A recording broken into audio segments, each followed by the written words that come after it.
Alright, so this is a how-to video. Replace the rear spring shackle and hanger on these, 90s Ford trucks. F-350s, 250s, 150s, Rangers, they're all pretty much the same. So as you see here, this is my problem. This is my shackle, and it's not supposed to be like this. It's supposed to be attached right there. Almost like this side over here, which isn't much better, but it's actually still attached.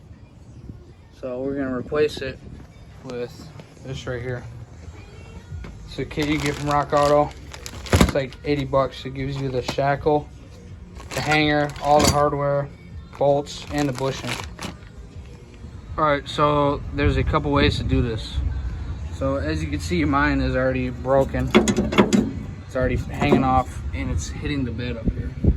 So what I'm gonna do is I'm gonna take my Sawzall here, my metal cutting blade, and I'm just gonna try cutting it right here and right here, just to get it out of my way for now, and take this out of my way. And I'm gonna work on grinding all of these rivets out that are, in the way, and I'm gonna bust this plate off. So that's what I'm gonna do first. So as you can see, I'm fortunate enough to have this rust here, which actually makes it pretty easy to get to. You don't have to work underneath it like this. So as you can see, what I did here is I cut this, and I'm gonna cut the other side here. But you're gonna want to get your big old hammer and just get it out your way for now. Yeah, maybe not. Yeah, just keep hitting it. You're gonna cut that back side one and keep taking that piece off, and then you get this whole rusted piece out of your way.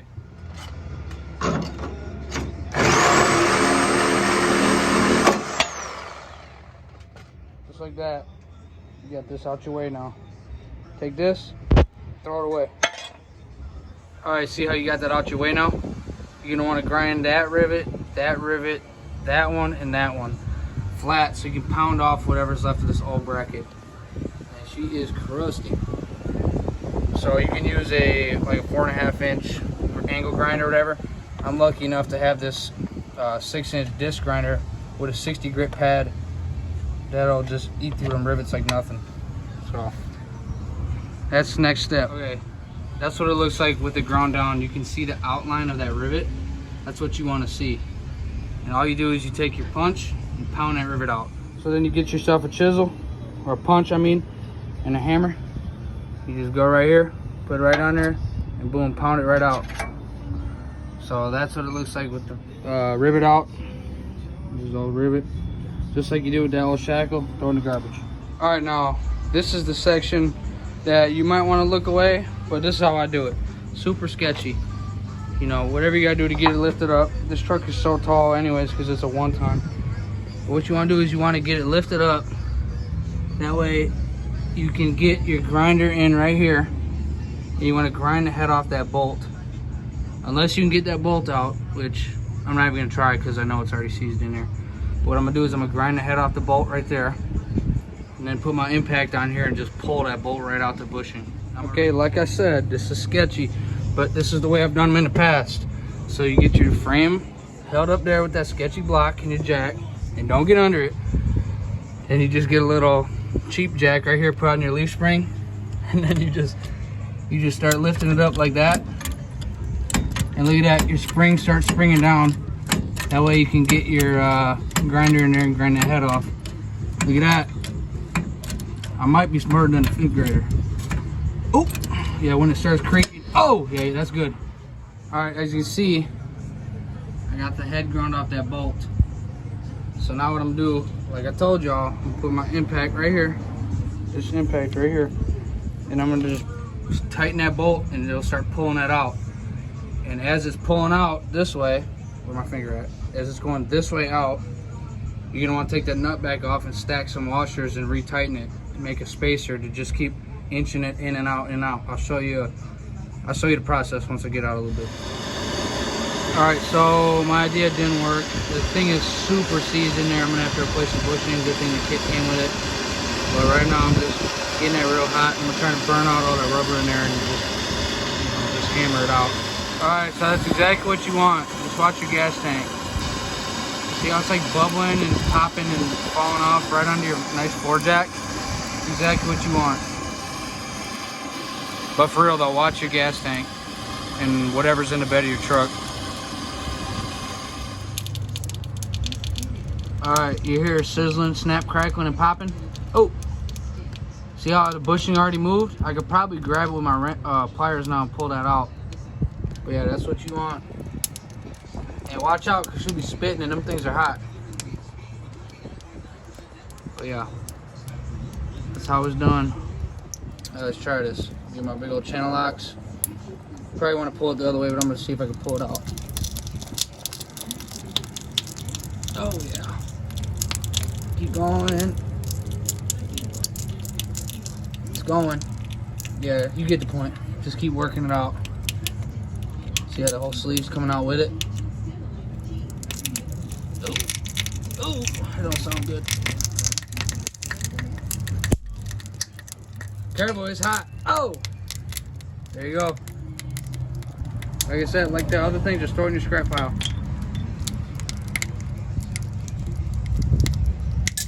Alright, this is my next plan. I'm going to take my Sawzall here, and I'm going to go right inside the bushing there, and I'm going to make a slit right in the bottom and a slit right in the side. That way I can press out that little inner sleeve on there. Hard to tell, but you'll see when I get there. You should probably put that out too, but it'll be alright. Alright, so, update. Got the bushing out. I got the new one started. I just got it set up so I know it would work, and I'll make the video, or I'll continue the video on it. So what I got here is I got my Harbor Freight ball joint press. I got the new bushing here and all my spacers, and I just got my impact here, and we're just gonna drive it right on.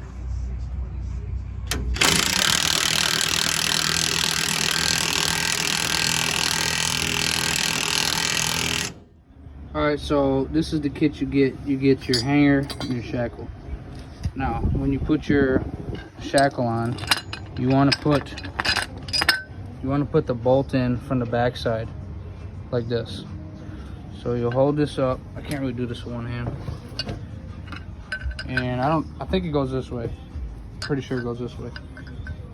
So what you do is you want to put the bolt in from the back side. I don't know why, but that's how they recommend it. Then the bottom bolt should be opposite, which it is. So I'm gonna show you how it looks. So like I said, you got your bolt in backwards. Here's your nut. And if you ever plan on taking this apart, which I don't, this truck will go to the scrapyard before I take this back apart. You want to put an anti-seize on that. But like I said, this will never come apart as long as I own the truck. And you just put your hanger right up here. Obviously you got to take your sketchy jack out and lower this one down. You just got to play with it and work it all in there. All right, so obviously you can see you line your four bolts up. I can't speak. And I'm putting a nut to the inside, but you can probably do it either way you want. Now the kit recommends blue Loctite. So take a little blue Loctite, just like that. That's all you need. You don't gotta go hog wild on it. Oh, I'm gonna start my phone. Then you just take this, send it through, you know, up here. 1, 2, 3, 4, and leave them loose.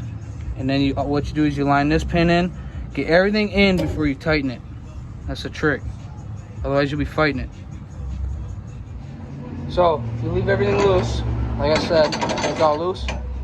You got every bolt, came with the kit, and you can very easily wiggle it. Boom. Now, grab that nut. Put the nut on the back side.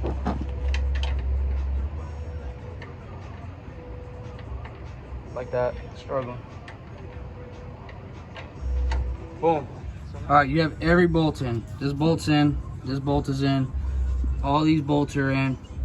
So now what you can do is just tighten this one, tighten that one, tighten that one. Anywho, just start tightening these things up and you're done.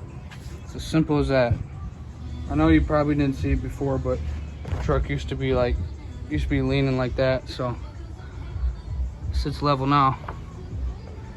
So, like I said, this one on this side was still good. This actually doesn't even look that bad. I mean, I've seen worse. But yeah, old, new, finished product. Now she sits level. So, Like I said, she's crusty, and it probably was not worth it at all to do that. But it lasted 350,000 miles. So still runs and drives good. So we'll see what else happens next. But yep, that's it.